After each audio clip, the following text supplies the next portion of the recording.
Okay, we're just going to get right into it since tonight we are on a truncated schedule here. So I'm going to just go ahead and open up phones. Anybody except for the one person who shall not be named, phones are open. No time for trolls, unless you're an entertaining troll. So if you have good content, yeah, by all means, troll away. But no time for cringe-ertainment. There's more important things to contend with right now. I suggested that maybe you hold on to your nothing burgers, don't eat them. I know nothing happened. We didn't get the exploding watermelon we'd all hoped for on 8-4, this much anticipated plot twist. But I do have a little hit of hopium here. Someone has decoded something about Donnie Darko, which suggests that maybe the ninth we shall see this prophecy play out. Of course, we're talking about the world stage, we're talking about psyops and hoaxes. This isn't a real thing, any realer than his AR-15 ear piercing. It's all fake. And it's fake on both sides. If you still think Trump is fighting the deep state, they've tricked you. There isn't a deep state. There's just the state. It's kind of funny. It's kind of like the wolf in Little Red Riding Hood, dressed up like the grandmother. It's like, well, no, there is no grandmother. It's just the wolf. Okay, so a sister, this is Corporal Joe Bowers, a sister of his, dropped a pretty amazing comment about Donnie Darko. So first of all, Donnie Darko represents Trump. His name is Donald J. Darko. Donnie wears a shirt that says Triumph. Goes on from here. In the film, Donnie narrowly escapes death by a falling jet engine. And on the same day, he receives the prophecy from the rabbit about the world ending in 28 days. Trump narrowly escaped death on 7/13. 28 days later, 8/9. And in this scene, we pointed this out before, you have the bunny named Frank, who represents the bunny in Alice in Wonderland, and he gets shot in his right eye. This Antichrist wound we've been waiting for. And the name of the bunny is Frank. And as we talked about in the Joker movie, Robert De Niro, who represents Trump in various instances of predictive programming, he gets shot in the head on TV, and his name is Frank Murray. So or is it Murray Franklin? But the Frank is in there and it gets blood all over it.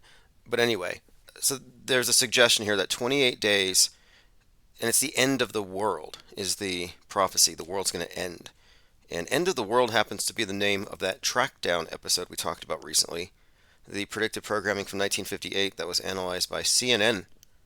And they were just blown away by it. And it's like, wow, that's just the tip of the iceberg. But anyway, again, just to reiterate here, the prophecy here has a little bit of numerology I'm not going to get into.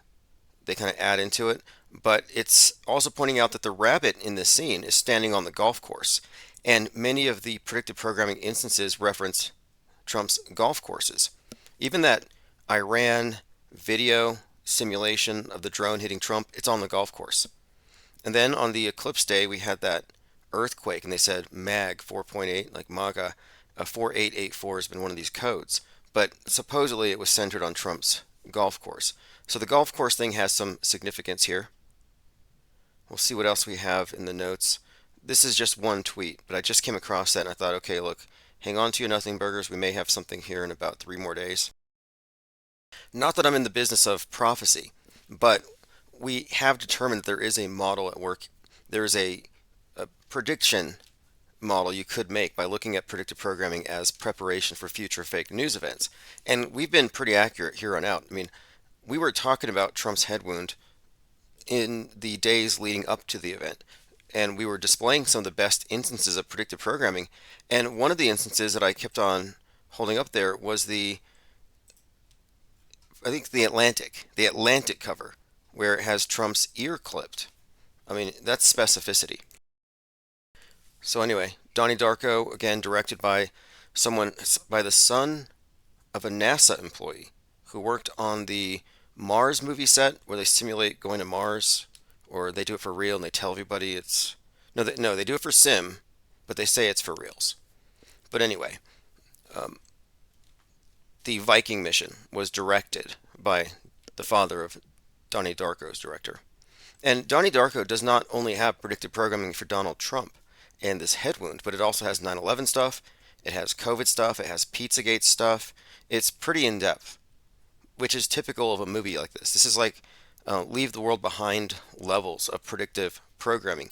And that movie was produced by Leave the World Behind, which was released last year on 11/22, produced by the Obamas, which adds another level of significance to all of it. I mean, you can kind of tell. Okay, let's see who's in the chat. Phones are open again. We have quite a lot to go over, but yesterday I was out painting, and today I was actually out painting. I'm trying to rebuild my eBay store, but instead of selling lots of tiny paintings, which is great. I mean, if you look at my stats, I sold more than 1,300 paintings in the last about 13 months, but they're all small paintings, and it's just a lot of work. Packaging, shipping, and it's tedious. I don't mind it, but it's not all that profitable, and it eats up a lot of time. So I've made the switch to painting larger works on canvas, and I'm going to try this out for a little while. All right, we're joined by Ted Stryker, Lando Rock, Flozik, Demetra 101, Estevan, Diana South from D-Live, Thirst for Truth, Messianic Charlatan, Let's Go, P. Trippa, saw you earlier. Yeah, earlier I was working on that painting of the mountain. Magret 4882, thank you for joining. Okay, we have a good number here. I think we've got about 60 in the YouTube channel alone. And if I've missed anything, just fill me in on the chat. I don't skip any of the comments. So we were just going over this hint that 28 days from the attempted assassination on Trump would be 8/9. So if you're counting days, that would be it. 28 days later was directed by the guy who directed Civil War. And Civil War, which just recently came out in April, features Donald Trump getting killed at the end, and they brought in a black woman to kill him. And this is all just symbolism, very blatant in your face, but no different than Betty Pearson in Fallout and the coup, where they displayed the little Trump figurine with blood on the right side of the head. We've been looking at this predictive programming for some time, and nothing that we see here is unexpected. I did watch The Prestige, as a number of people have suggested, and I thought it was kind of boring at first, but I made myself watch it and I rewatched scenes. I was kind of half paying attention, and normally I'm engrossed, but I think I picked up on a few things and a few quotes, but for the most part, I think it's safe to say that that movie should get you to think about the fakeability, and that's what it's about, how the world stage is a magic show. And one of the things the movie makes a point of, and when I say the movie, we're talking about the Nolans, Jonathan, Christopher Nolan, Westworld, Batman, Oppenheimer, Fallout. They're all predictive. These guys are deep in predictive programming. They're up to their necks in it.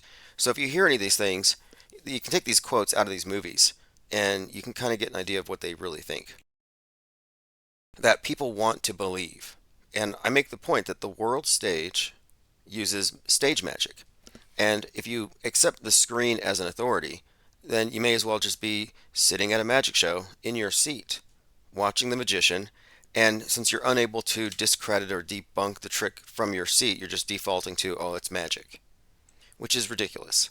Just because you don't know how the trick is performed doesn't mean it's magic. But that's how people approach media. They can't instantly discern how it's fake or fakeable, so they just assume it's real, even if it's an extraordinary claim. And there are so many of those. But we take the view here that you cannot have enough information to know if it's real just by sitting in your seat. You have to get more information. And to call it fake, you also need additional information. You can't just say, oh, Trump's head wound looked fake. It was fake.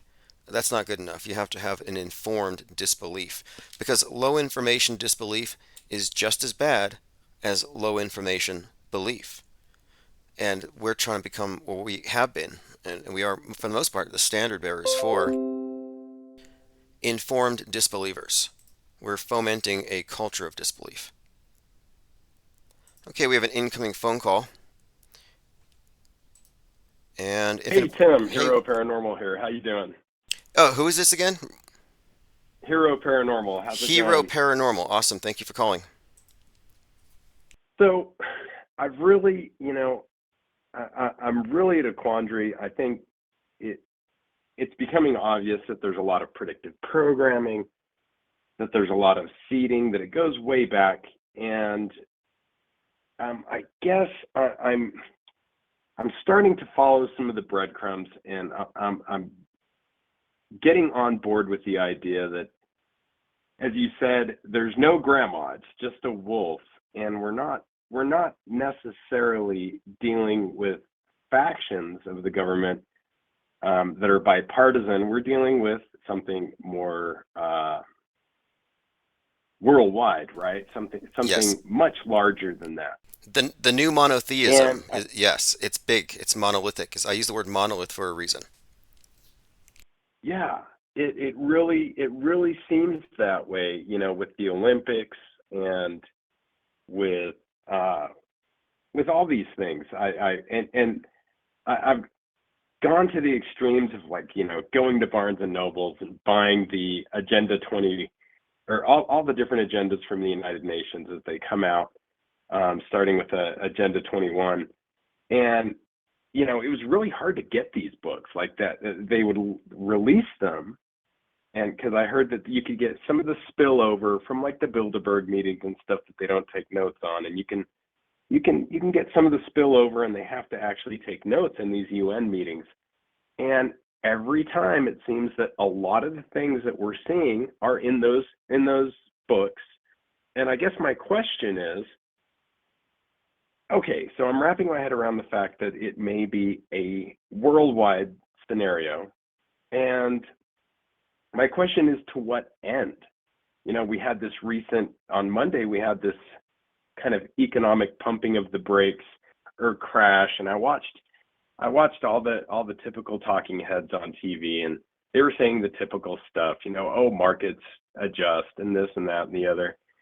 Interestingly, I could not log into my brokerage account. There was a lockout screen, and I wasn't the only one. I guess it happened pretty much the whole day for that particular brokerage platform.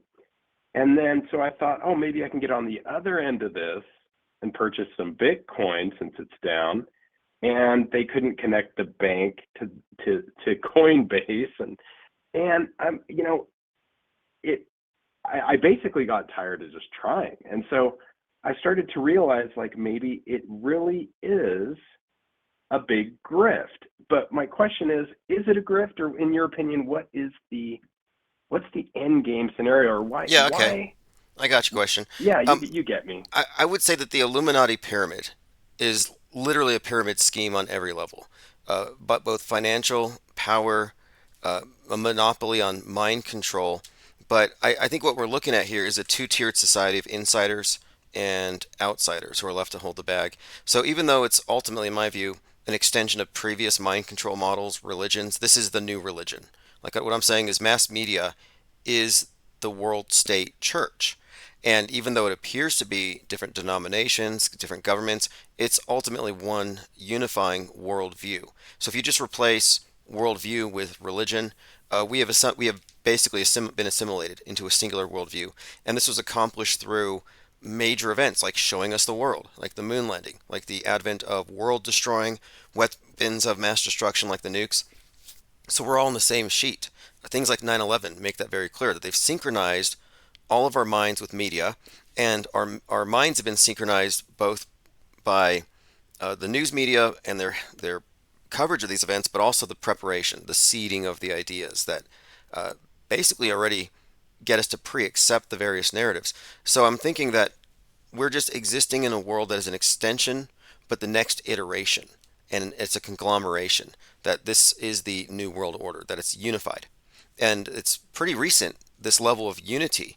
And I don't see there's any outsiders. I mean, there's no opt out. It's a world of programmed. But as far as the point of it is power and control by a power elite, the few ruling the many, without the many having a clue that they're even ruled over. Like, I think we're quite literally in a Truman Show. But in the Truman Show, it's lots of people in the city to control this one guy. But it's sort of like that. But the numbers, the ratio of programmers to programmed is in the opposite direction. But the one of the topics I've been bringing up lately is that you have the programming class and the programmed. And in the programming class, you can add entertainers, you can add politicians, you can add all these people who are at various levels in on it, but none of them are fully in the know about the fakery. So it's ignorant leading ignorant, but the ones that are leading the masses have a little more inside knowledge about various aspects of it. But it's definitely a two-tiered society, knowers and believers, and the knowers are very few and compartmentalized. It's so interesting you mentioned the mind control aspect because it does seem as if the TV or at least the media is on that train. And I came across something kind of strange. Looking at one, this is a little bit of an offshoot, but it goes way back. There was a stalker to Steven Spielberg, and it was a female named Diana Napolis that went by the name Curio online. Her pseudonym was Karen Curio, and she was like a social worker who it just seems like somebody who had it all together and then just went off the rails and stalked Spielberg and his wife and said that they were members of a satanic cult. The same woman sued like Michael Aquino, who again is involved with a lot of interesting projects, non-lethal weaponry, and MK Ultra like projects, mind control, and high in the intelligence field. And something she Yes, mentioned, I'm one thing here, actually looking at it. Michael Aquino, just so Yeah, everyone here is on the same sheet, because we've been talking a lot about how you cannot disconnect Satanism from the sexual revolution and how the satanic movement was kind of consistent with a lot of the, well, it's connected to a lot of the more famous psyops that we've been talking about. But you can also connect it to the advent of NASA and Jack Parsons, all this occult stuff. But Michael Aquino was part of that, and then he kind of moved away, and then he wrote his Mind War manual. So it's notable that the guy who wrote this manual on Mind Wars was connected to the Church of Satan, which was connected to Roman Polanski and the Manson killing, and many others. But yeah, there's certainly some interesting facets about him, and supposedly he killed himself last year. So I didn't get a chance to look much more into it, but I read his obituary. But anyway, please go on. yeah, he's a really interesting guy, and there was something um, uh, about his suicide that kind of rubbed me the wrong way. There was something he believed in called the red right, which was sort of this fringe belief that you could download your consciousness onto a pregnant woman at the right time through a series of rituals. And I suppose he had some sort of terminal cancer, and it had been thrown around that this was part of what had taken place. But that's another story. He's such an interesting guy, Okay, and I I guess, would be interested to hear more yeah, about that because the Red Right was written about by the Illuminati of Thanteros, the IoT, a group. I think it was Peter Carroll's group. I don't think he's still the leader of it, but they did write something. They called it the Red Right, and they said that when the magician ends his life or reaches a terminal point, that he has to form some kind of a love bond with the woman, and they have to have a child in the womb, and that, yeah, there's a transference of consciousness, and they have to make plans for the re-education of this person as they come back. And that whole thing isn't all that far off from other things like the moonchild idea, where you're trying to summon the spirit of a or an angel or angelic powers into the child before it's born. Aleister Crowley's moonchild thing was all about this. They call it occult eugenics.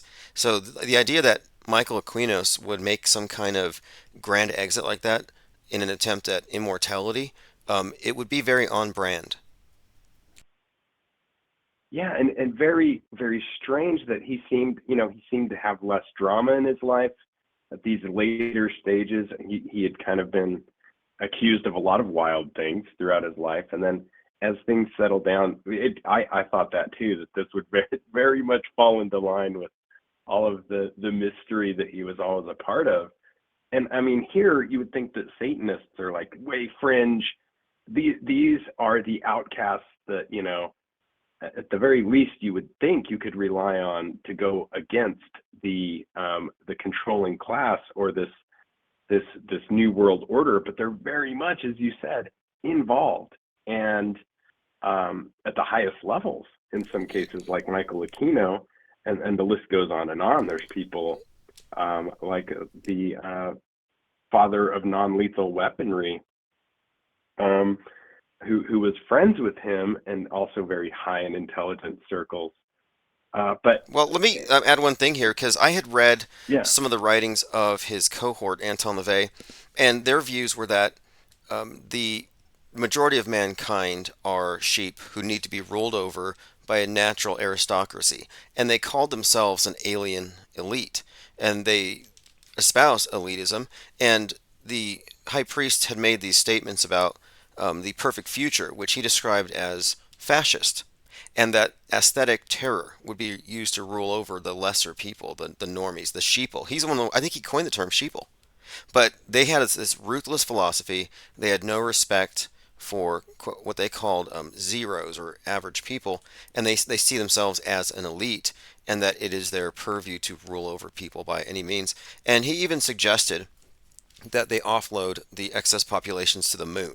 Like that's where these people are at. They're just like they're misanthropic, and so they would clearly go along with any kind of authoritarian power structure. it's fascinating. It is, and it kind of like, not to get too off topic, but from an end game scenario, that mind control aspect of things like um, MK Ultra, the non-lethal weaponry, Michael Aquino, Colonel John Alexander, a bunch of others who kind of dabbled into some of this stuff. It's very strange, in my opinion, that it seems like that eventually naval intelligence and Satanism and all this kind of merges and goes into the space program. And the space program kind of seems to be the culmination, or like the magnum opus of how they're able. That's the, you mentioned the prestige. That's like the big trick, right? Like when they can pull that one over on everyone, that is when it's game over and the crowd, it cheers and leaves and gets their money's worth out of their ticket. But the strangest thing is, if this is all controlled, and I'm talking about the whole enchilada, even the economic aspects and the stock market, and I know I'm kind of going out on a ledge here saying that, but if it is, it kind of makes sense why very much like some of the breadcrumbs that they're alluding to in this ear piercing event, like this Thomas Crooks having 3 offshore international encrypted bank accounts, for a 20-year-old, I forget, like 800,000, 500,000, and $200,000 in them. They're leaving all these breadcrumbs that kind of allude to that, but don't say anything, and then there's just silence. You hear those things, and it's like there's no way to put those into the calculation, and then we hear nothing more of that. And then again, we hear, much like that woman Curio, who was stalking Spielberg and his wife and claiming they were part of a satanic cult. She also claimed that her name was Diana Napolis, and she claimed that they were able to control her mind through something like a mind bug, but she called it a soul catcher device. What's interesting is if you look it up, and this is way back, they actually speak of this device that they call the Soul Catcher 2025, that they say won't be implemented until 2025. But she was calling it by name then, and she got in all this trouble. She started stalking Jennifer Love Hewitt, and but the Steven Spielberg part is the part that got me, because of course Spielberg is a cinemagician as well, and here she's calling something that might be a very real technology way before its time. And when it comes to like cinematics and movies, and specifically where space comes into it, I've got a couple toddlers, and I'm noticing that just about everything they watch, without rhyme or reason, includes space. Yes. Oh, Cartoons like, oh, every cartoon it just opens with keeps, space. It's yeah. always like the wide view. You see the God's eye view of the Earth, which is the overview effect. You see the whole world, the stage, and then everything zooms in from there. That's always reinforced. And one of my contentions here is that the space program is about controlling inner space, your minds, by setting the stage, by establishing this is what the world is. And once we're all on that sheet, then they can subdivide it. But that's the big lie. That's why the moon landing was so integral, because that validated the science and it gave us that view that now it's irrefutable. This is the game board. And that's why they constantly reinforce it, because once they have us on that sheet, then they've controlled our world view. That's inner space. Inner space is a metaphor for I mean, the mind. Outer space is just a metaphor for controlling our inner space. So as we become multiplanetary, I think it's safe to say we'll be in a deeper level of mind control, especially as it may mean people living in simulated bases, I would imagine. Simulated Mars bases, that is. I think you're 100% on that, on the simulation of the bases. And I've had some really strange um, connections that have pointed me in that direction. There was, I can't say his name, but a person I got to know pretty well that worked for NASA.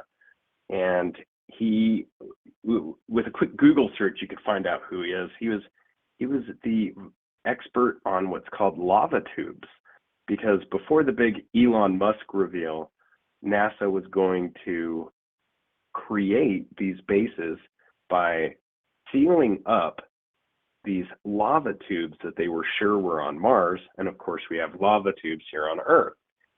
And he would show me images and pictures of Mars and Earth side by side and ask me which was which. And there's kind of, without the prestige, without doing the magic trick, without telling the joke, he would more or less say, yeah, same place. And he very much did not like Elon Musk. And I think the reason is, as you've alluded to, the Boring Company, of course. Pay no attention what we're doing under the ground. Just look at the fireworks up top. And if you have the boring technology, you don't need the lava tubes, which would, have a lot of possible permeable issues, sealing them up in all different aspects. But that was the big plan, was to use lava tubes to create these bases. And I mean, it was a huge plan. And he was, for years and years and years, the head guy. And I'll just be completely honest, after Musk came on the scene, they just dropped him like a bad habit, more or less, or he walked away. I don't know which. So I think you're 100% on that. Well, there are so many clues to this, and the Hyperloop thing that was coined by Musk. He didn't invent it, but I mean, the Hyperloop thing, the concept's been around for some time, but that launch, like I watched Richard Branson's Hyperloop thing, and they had this countdown. It looked just like a rocket launch, but along with this came conversations about how it may be possible to traverse outer space without these extended trips lasting generations, but rather by finding certain areas in space, you could find what they called celestial autobahns, where you could leverage. I think the explanation here, astronomers discover new celestial autobahn, is that you would be able to find routes that would play upon the gravitational pulls of different bodies and basically fling yourself longer distances. And so these arch structures is what they called space manifolds, by getting these into these routes which are pre-existing supposedly. My point of it is you could create this perception that your Hyperloop trip is really riding a celestial autobahn to Mars, and therefore you could explain how you get everyone to Mars in a few days rather than months or years or whatever it takes, whatever. It would just be this, or even wormholes. They talk about wormholes. Like Neil deGrasse Tyson was describing the TRAPPIST planet system. There's like these 7 exoplanets that are in the Goldilocks zone of this star. And he's like, well, it's so far away, but if we could take a wormhole, it won't be difficult for NASA and Elon Musk to sell the public on, oh, we found some wormholes, so we can take you to your new destination. You get into one of these tubes, and they ship you off to some underground base, and they tell you, well, you can't go to the surface because there's no atmosphere. So you're going to be living in a vault anyway, just like from Fallout or something, for the first few generations, which gives them plenty of time to mind control you and convince you you're on that other planet. Like Total Recall. They're living in this dome thing. Super easy to fake, if you ask me.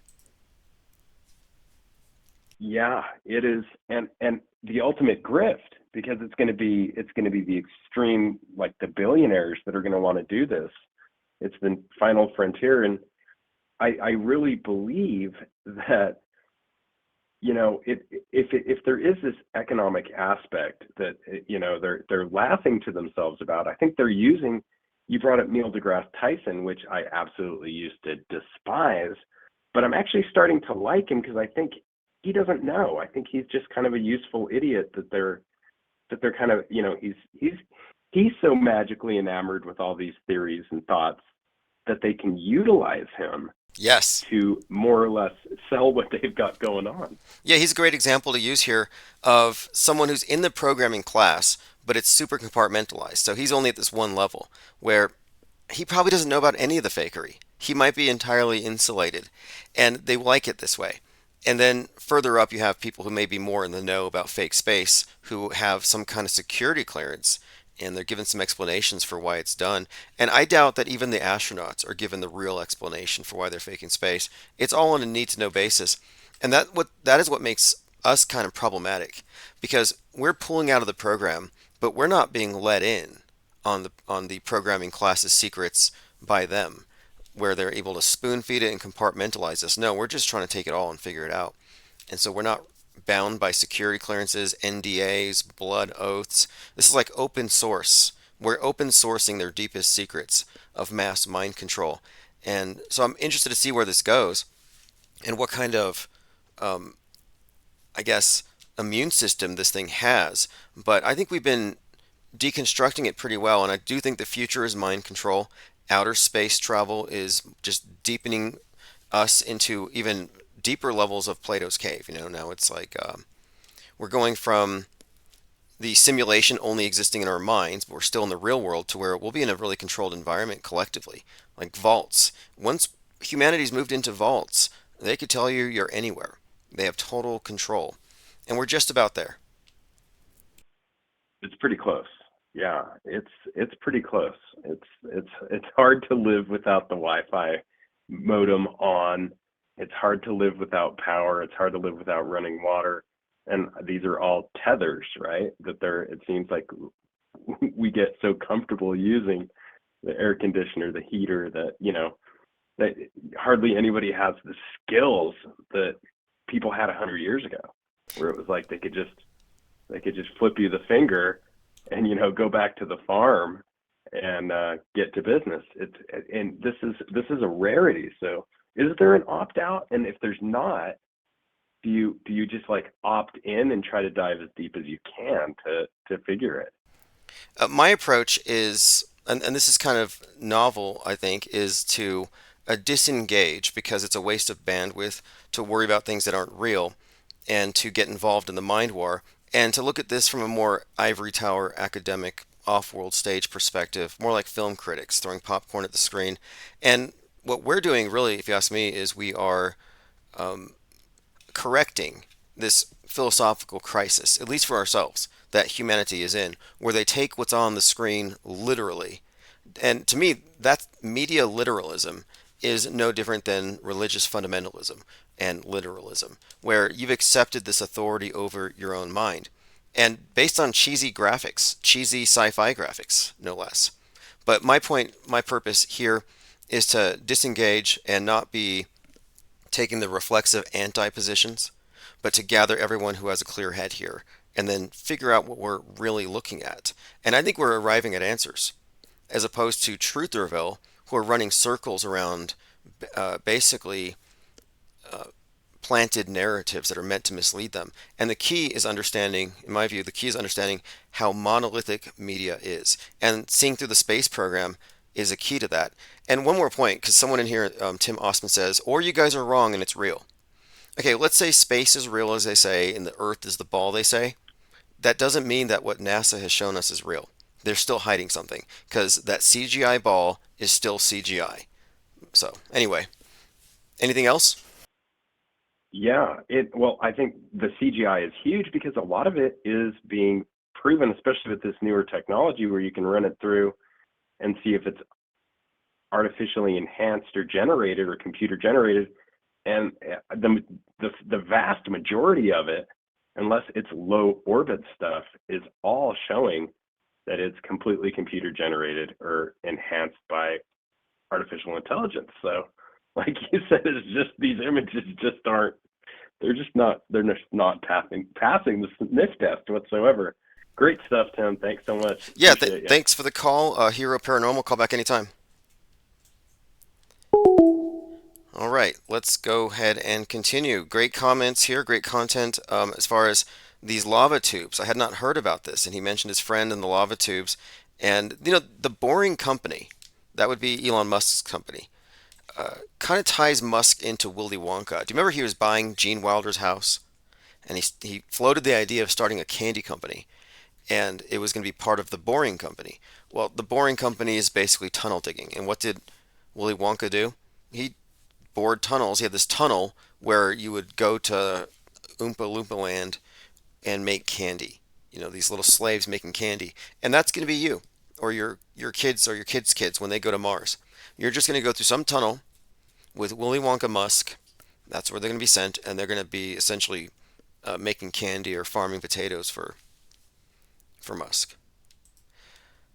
Alice, the tunnel boring machine.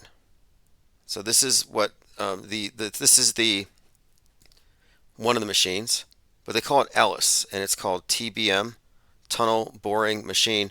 The interesting thing about this is that it's not named for Alice in Wonderland, but for someone named Alice.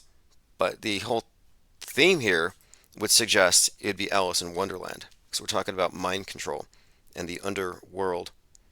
Interestingly enough, the MK Ultra mind control, trauma-induced mind control drills they do in the schools for the mass shooters, it's called ALICE. The ALICE acronym stands for Alert, Lockdown, Inform, Counter, and Evacuate. Yes, ALICE training is MK Ultra mind control. And I bring this up because the other day we were talking about how Alice in Wonderland is frequently prevalent in many of these PSYOP movies, where they contain predictive programming or there's certain themes, but it relates, like Westworld has a big theme with Persephone and Hades. These are some themes we've been picking up on, but Alice in Wonderland again fits pretty much within this pattern of the mind-controlled victim being the one in the underworld, and there being some kind of, Mad Hatter, Hades character, ruling over them. And then I mentioned how in Scientology, they actually use Alice in Wonderland in their initial TRs. These are mind control training drills. Now, I understand some people here still believe in space, and I think I admire your faith. I just don't share it. I am an agnostic. But when I see something that I find believable, I will happily believe. I don't believe in nukes either. And if you do, and I see you ducking and covering in public because you see a mushroom cloud on the screen somewhere, I'm just going to laugh. Like, I'm not going to duck and cover with you. Because I consider that to be genuflection. You're praying. You're showing the priesthood that you are subservient to their God constructs.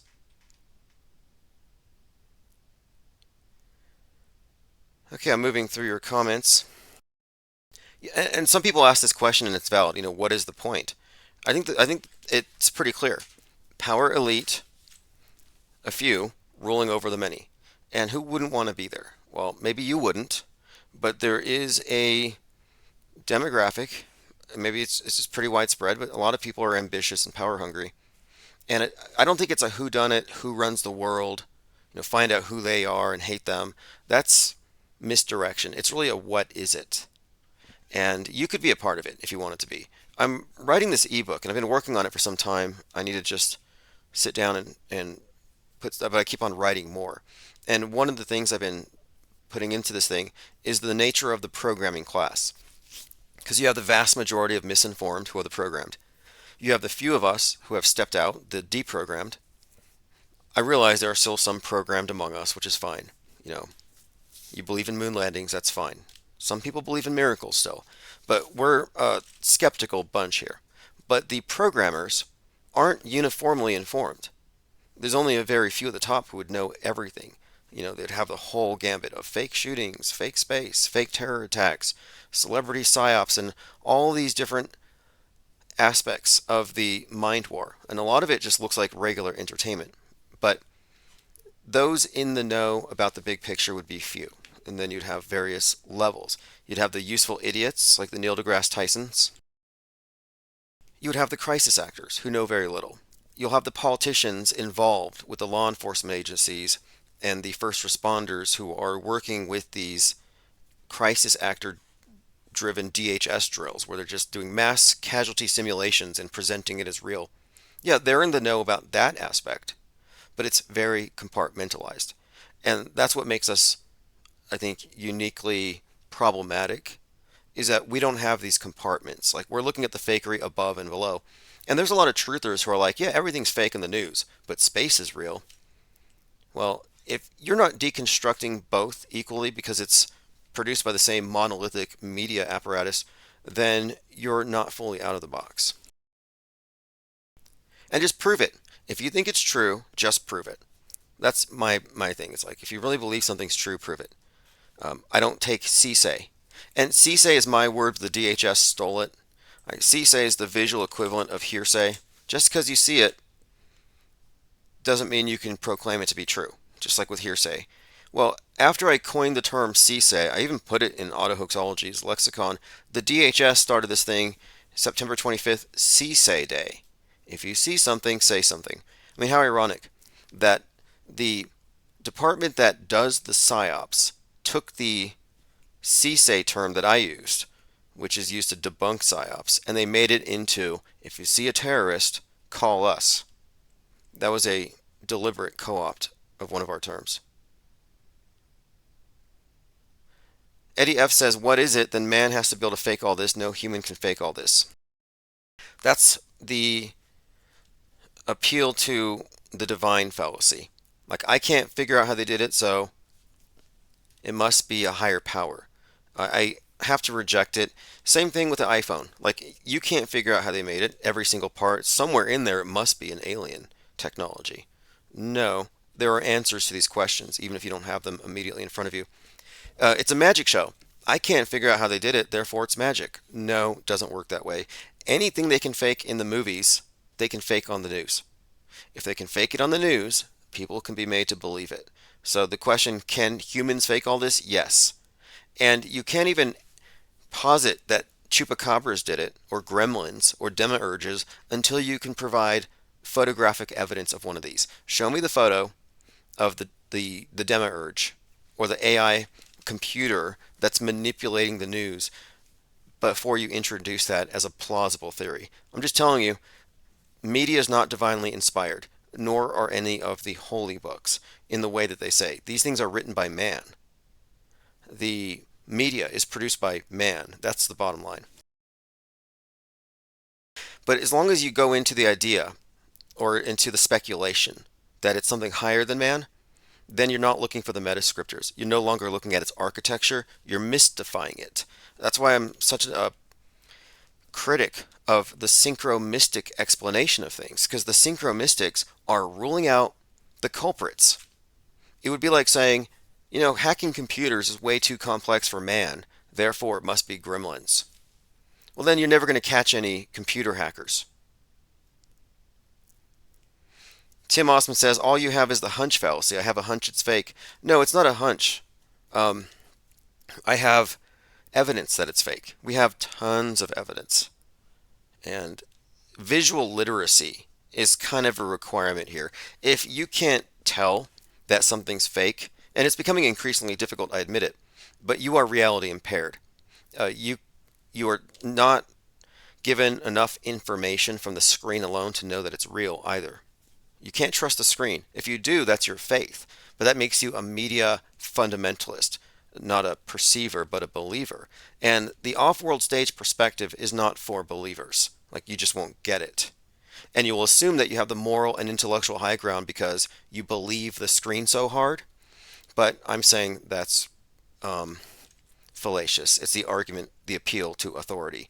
But no, we have plenty to go off of to call this fake. Not to mention predictive programming, concurrent programming, reinforcement programming, real-time entrainment, real-time alignments, and synchronization between new movie releases and quote real world events like Trump getting shot.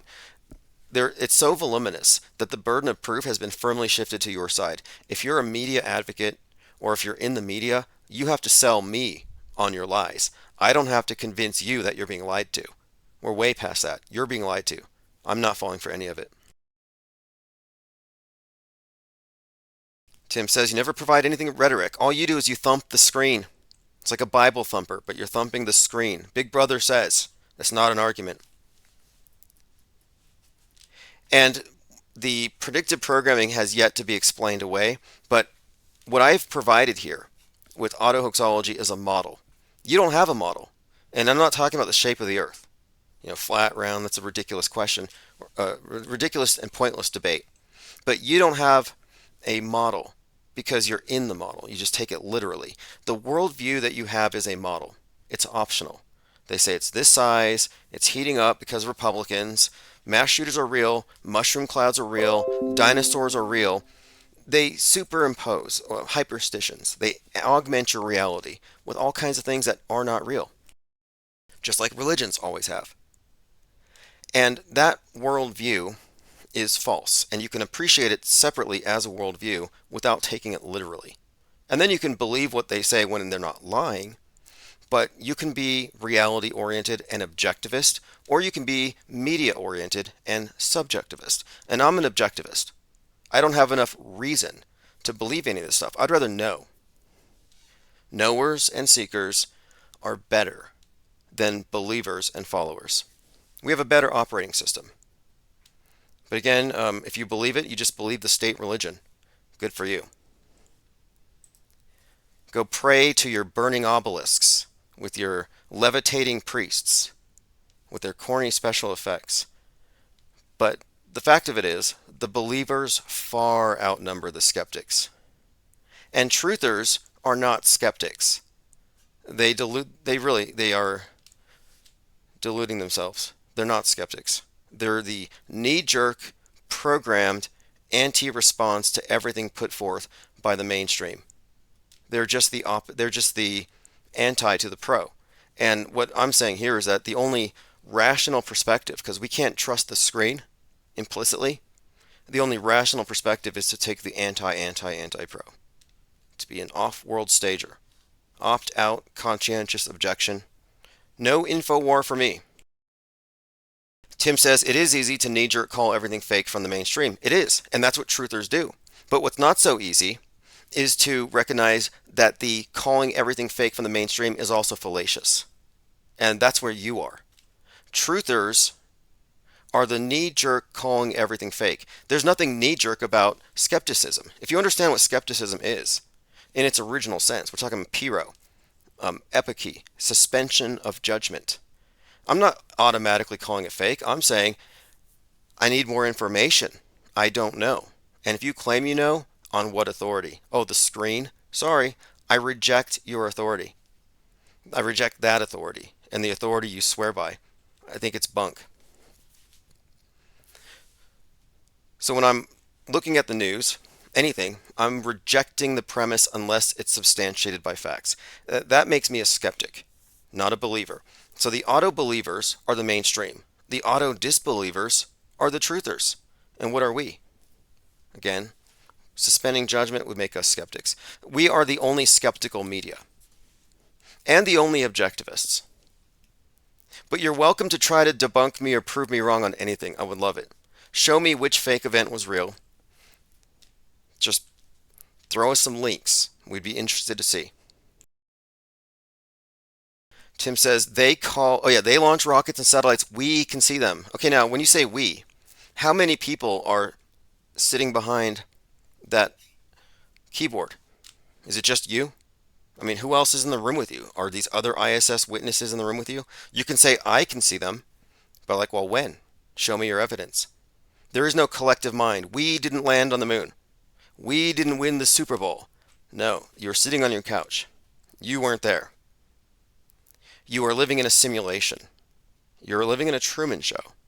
And I've opted out of it, and I see the people in the Truman Show and the things they believe, the hyperstitions, the God constructs. Like, look, you believe in mushroom clouds? Let's see you duck and cover.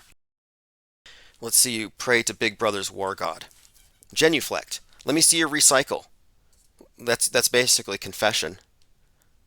Be more ascetic. Cut back on your carbon footprint for Gaia. Like these are all religious rites. It's a religious paradigm, and it's ridiculous at this point. Tim Osman says Jaren has a video of the ISS, which is a satellite moving across the moon and sun. Jaren is a NASA plant. And moreover, out of all of the ISS transits, the only ones that you cannot trust are the ones with no eyewitnesses. And which ones are those? Oh, how convenient. The moon and sun transits. There are no eyewitnesses with the solar transit because you can't stare at the sun and see it. There are no eyewitnesses with lunar transits because it's night. They use insert shots, and I maintain that those are invalid because they can cherry pick anything to validate their model. And that's what Jaren did. I say that the only valid ISS sightings are you doing a selfie with a streak of light over your head and nobody has done it yet. Tim, On- Tim Osman says, you guys have nothing. You're denying everything for the sake of being in a denying club. Yeah, we are fomenting a culture of disbelief. It's not denying. There's a difference between denialism and disbelief.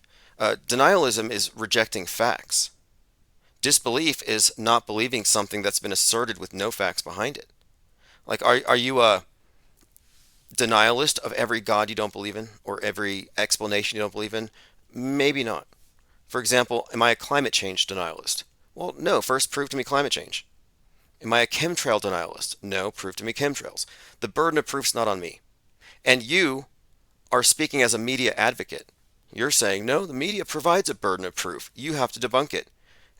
You've experienced an epistemological inversion. Your head is literally through the TV screen.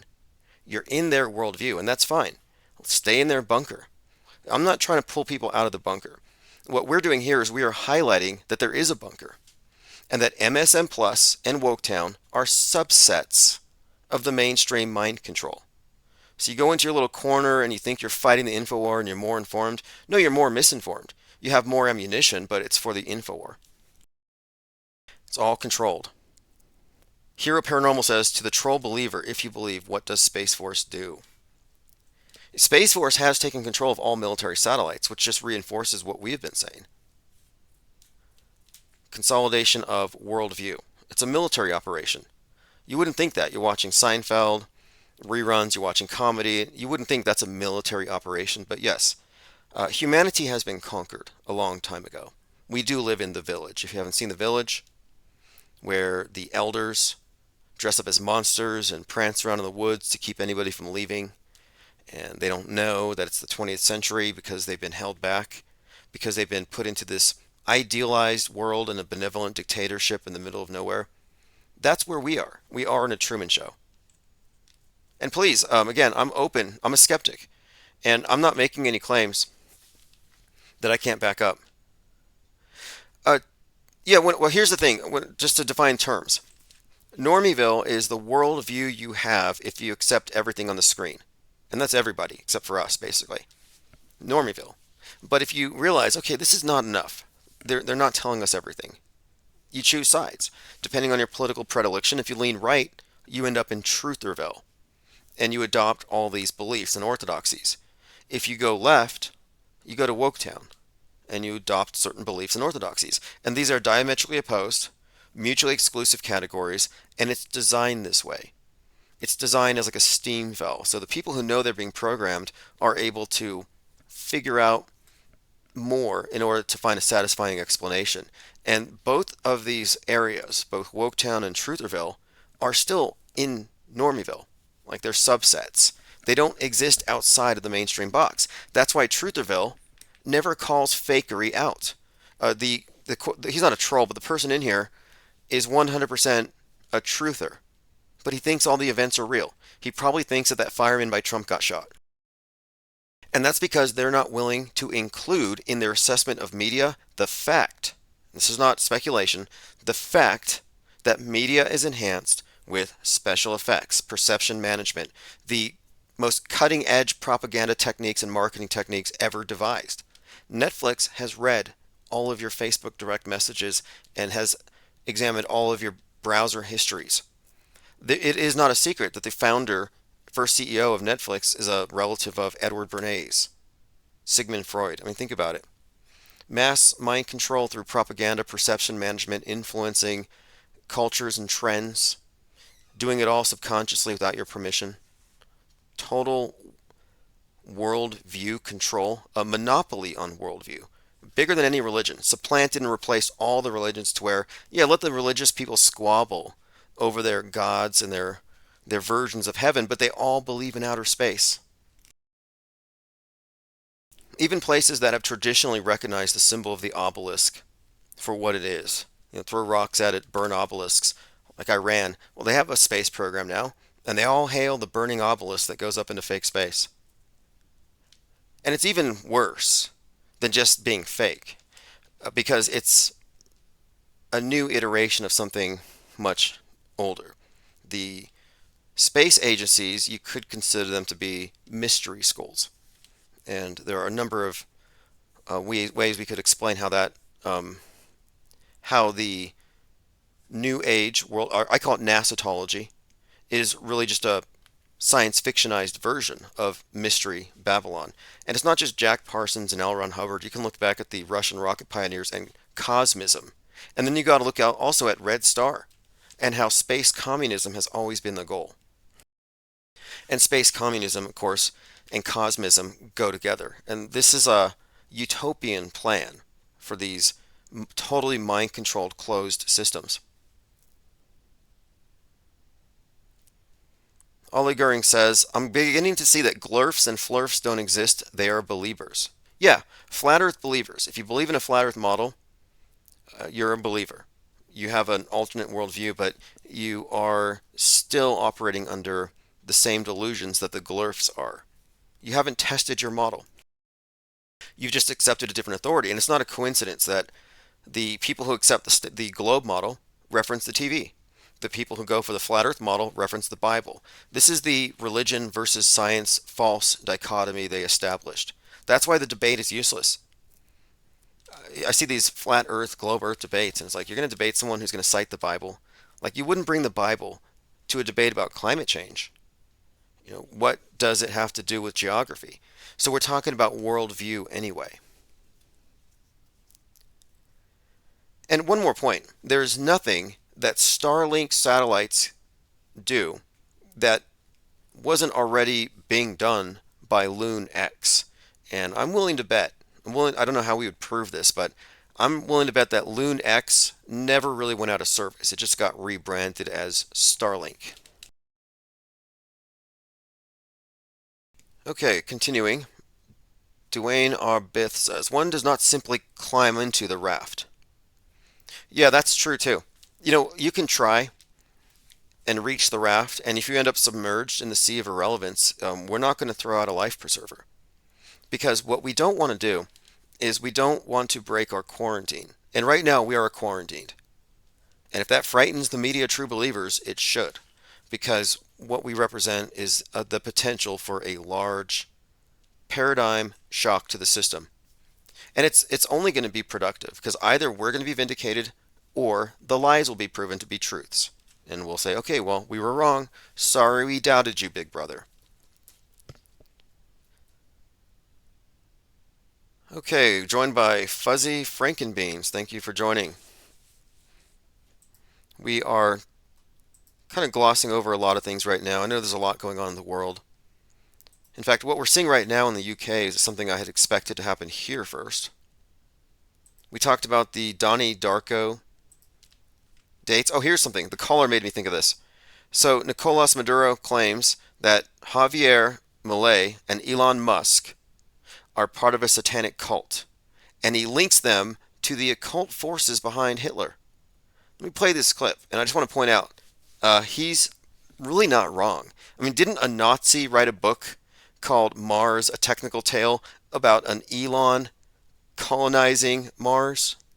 Oh yeah, that's right. Werner von Braun was a Nazi. So yes, Elon Musk connected to Nazis. Nazis introduced the very idea of worldview warfare. Bring us a worldview warfare and rockets. Combine that, you get NASAtology. And is it a satanic cult? Well, yeah, absolutely. In the sense that it's a thelemic cult. So it's not only Satan. It's much more pantheistic. Satan, satanic is a misnomer. It's much bigger. It's not as cartoonish as this just quote satanic. They actually worship the sun and Saturn and Mars. Well, let me play this clip. This is Nicolas Maduro claiming, again, that Musk and Mali are members of a satanic ¿no? cult. Exactamente lo que hay que hacer con el diablo, con los símbolos diabólicos The diabolical symbols used by Elon que Musk. maneja Elon Musk. Miren Check out his su profile. perfil. Yeah, he's right about this. Elon Musk is literally wearing a red suit of armor with an upside down cross and a ram's head.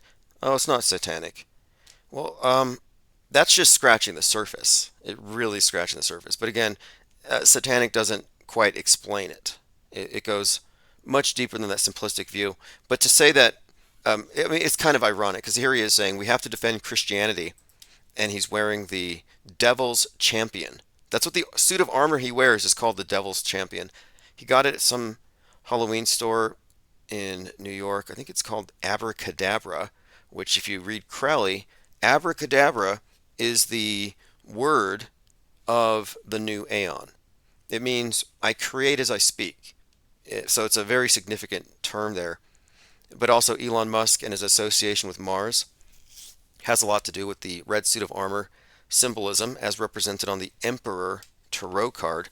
And again, everything that we're seeing with Musk and SpaceX and NASA, if you really trace it back, it does have an occult origin, and you can throw in Nazis, which makes it kind of strange to me that Eric Dubay was always so anti-NASA. It's like you think that he'd be into them because of their Nazi origins. Y los símbolos diabólicos que tiene en su pecho He's talking about the symbols on son Musk's sectas chest, satánicas. satanic cults of U.S. power. They have articulated sects of the one, and then he's talking about the president of Argentina. Satanic cults is like fascism, the ones who attacked our country, the spiritual fight between good and evil, between hate, lies, hoax, and fascism.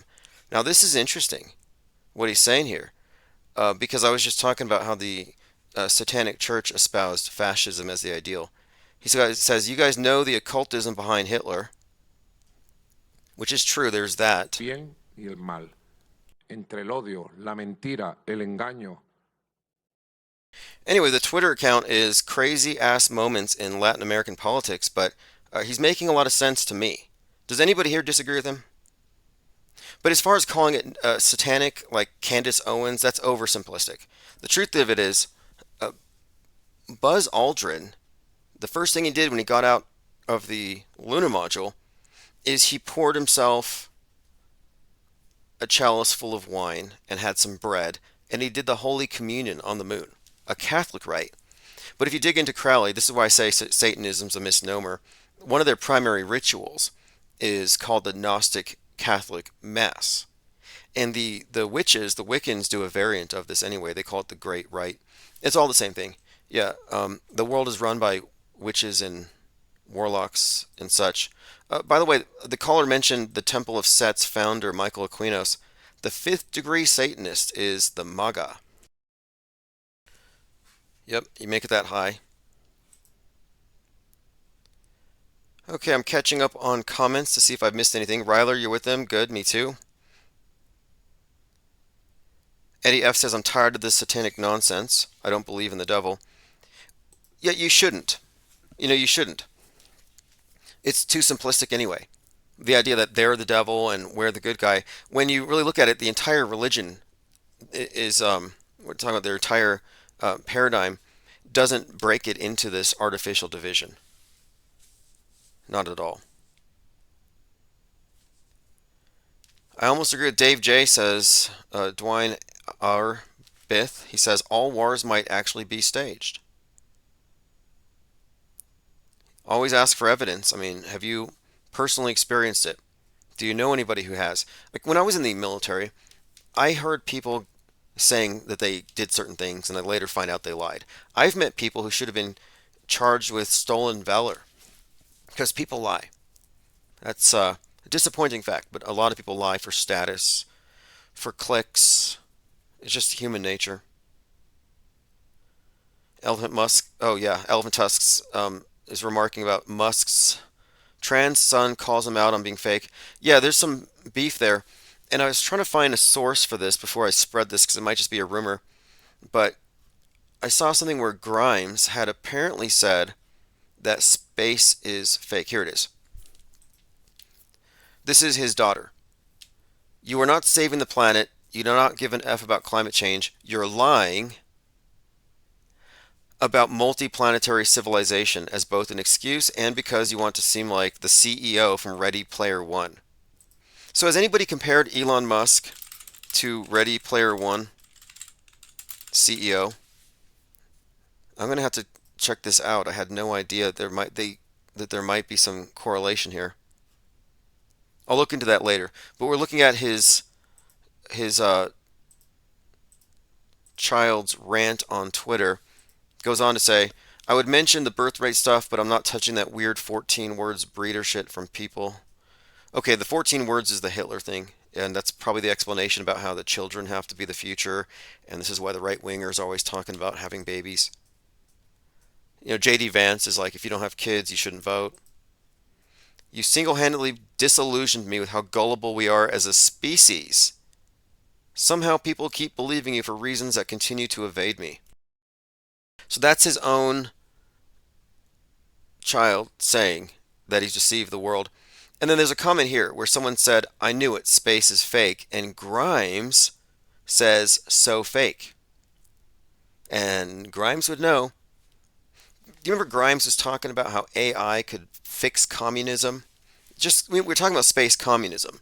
And Grimes is hanging out with Elon Musk, or was married to him, had some babies by him, etc. But if you remember, she was talking about AI and communism. And I'm like, well, where did she get these ideas from? You know, she probably caught these mind viruses from her husband. So listen to this clip. This is Grimes. I have a proposition for the communists. So typically, most of the communists I know are not big fans of AI. But if you think about it, AI is actually the fastest path to communism. So if implemented correctly, AI could actually theoretically solve for abundance. Like, we could totally get to a situation where nobody has to work, everybody is provided for with a comfortable state of being, comfortable living. AI could automate all the farming, weed out systematic corruption, thereby bringing us to as close as possible to genuine equality. So basically, everything that everybody loves about communism, but without the collective farm. Because let's be real, enforced farming is really not a vibe. Enforced farming is really not a vibe. Unmediated Mind says, yes, that's all we need. Automated communism. Yeah, like Wall-E, where humanity has just become these corpulent, atrophied blobs on recliners with screens in front of them, and these robots coming around and just give them their protein slushies every half hour and attend to their needs. It's totally automated. And in space, you don't need to use your muscles, so you just kind of merge with the chairs. Tominoid3 says, could AI fix her face? This is just to me an indication though of what Musk is talking about behind closed doors, and she's just regurgitating it. But again, remember when Elon's ex told everybody that space was, quote, so fake, and we have the receipts here. We didn't really get into the story of RFK Jr. and the bear carcass. So let me go ahead and play this clip. This is Roseanne Barr having RFK Jr. over, and he's talking about how they found this dead bear, and they posed it like it had been killed by a bicyclist, and then later pictures surface of him playing with the dead bear like it's chewing his arm. Apparently he had some kind of a bear tag, so it's roadkill, and it was legal for him to take it. But I don't know if it was legal for him to mutilate it and pose with it. But this is the guy who's scared of the vax, but he's perfectly comfortable eating dead bear roadkill. People falconing up in Goshen, New York, up in the Hudson Valley, and I was supposed to meet them there. Well, you got the gist of it. Inks G says Grimes has the speech cadence of Musk. That caught my eye because remember suggesting that maybe Grimes doesn't exist, but that it's some kind of avatar that Musk is wearing. Like, could Musk be faking Grimes? Yeah, Robert F. Kennedy Jr. says he left a dead bear in Central Park as a prank. NPR, RFK Jr. admits to dumping a dead bear in a Central Park decade-old mystery. So there's this actual news story from years ago about this dead bear in a park, and nobody. It was from 2014. This wasn't even that long ago. It wasn't like he was like a kid. He in the pictures he's actually still gray-haired. But this is a prank, and they solved the mystery. Robert F. Kennedy once retrieved a bear that was killed by a motorist, and he left it in the park with a bicycle on top of it, which sparked a mystery that consumed the city for a decade. Kennedy described the 2014 incident in a video, adding that it would be damaging. I guess this was an attempt to get in front of it, perhaps.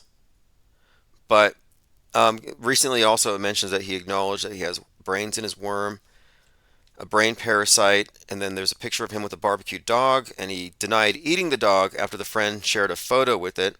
I think later they said it was a goat.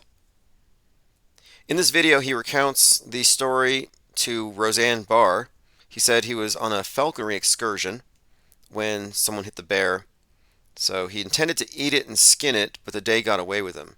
So he was in Manhattan and he needed to get rid of the bear carcass. So fueled by alcohol, they concocted the plan as a prank. At the time, bicycle accidents were getting significant media attention, so they thought it'd be funny to make it look like the bear was hit by a bicycle. Two women walking their dogs found the dead bear and touched off the mystery that captivated the city for decades. Bears aren't among the park's wildlife population. He said, I was worried because my prints were all over that bike. All right, there you go. Eating dead bears, completely normal. Okay, let's continue. Elephant Tusk says, this is such a bizarre world. Yeah, Roseanne Barr has been making the rounds, and this was actually posted by her husband, who says, halfway through this brutally boring story by this complete nutjob Roseanne, she realizes she's made a terrible mistake. Oh, Roseanne made the mistake. He's the nutjob. Okay, I thought he was calling Roseanne the nutjob. It's hard to tell. I mean, she is kind of full-blown QAnon, but I don't get the idea that she's as much of a believer as much as just someone who's getting clicks by saying outlandish things.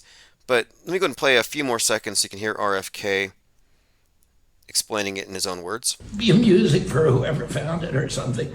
It'd be amusing for whoever found it. How many of you would be amused to find a mutilated bear carcass on your morning jog with the bike on top of it? Okay, yeah, it was in 2014, so it wasn't decades technically, it was 10 years. It's a decade-old thing. So we opened up tonight talking about Donnie Darko and the 28-day prediction, and if you count it from 7/13, that gives you something to look forward to on Friday the 9th. On Friday the 9th, we may see the culmination of a prophecy promulgated via predictive programming. This is interesting. I'm going to skip that for now. I see so many ridiculous things on the internet. I'm trying to just sort through what's most relevant. Did we talk about this? The Southport murder suspect was in a BBC Children in Need video. Axel. He should have used an axe. It would have been consistent. Like the guy named Branch who used a branch to hijack a car. Yes, so he had a history though with BBC, some video. And this is compared to the shooter who was in a BlackRock video. Now, what does that mean? It means that they're in the programming class and they just got some kind of starring roles, that's all. Roles. Gigs. And speaking of gigs, look, this is one of the Sandy H'ers, and he does these televised interviews wearing a fake face. This is a deep fake. This is not what he looks like.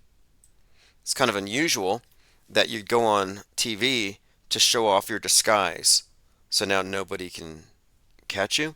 It's like, well, now we have two faces to look for. I mean, that's absurd to me. Kind of like Gage Grossarm going on TV after he gets hit by a car, and then he's like, his new name is Paul Prediger.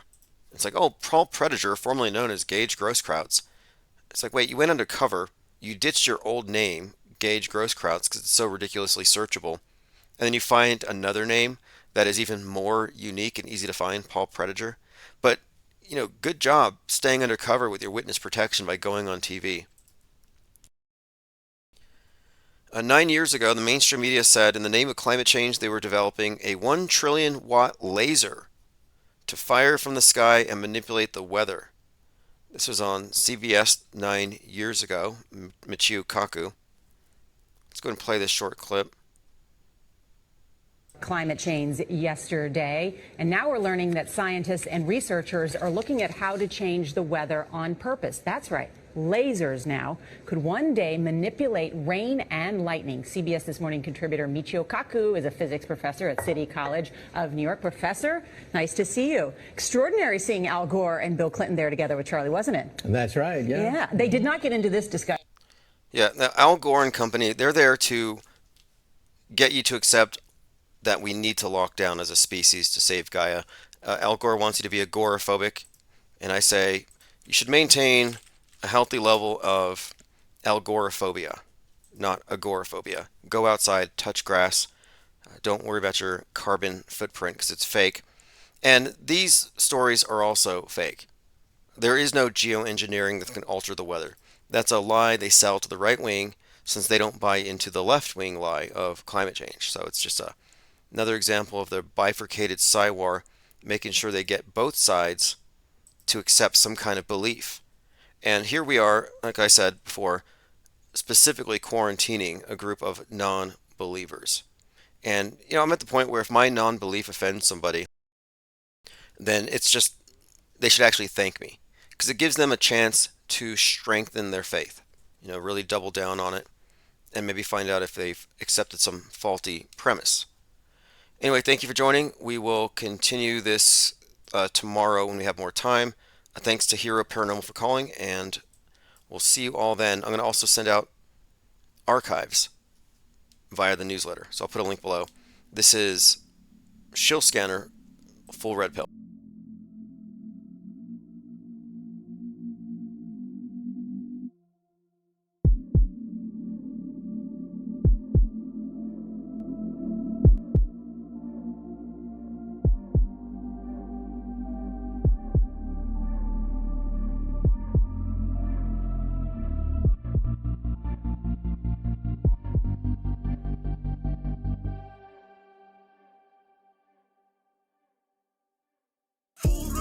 Get the fuck out.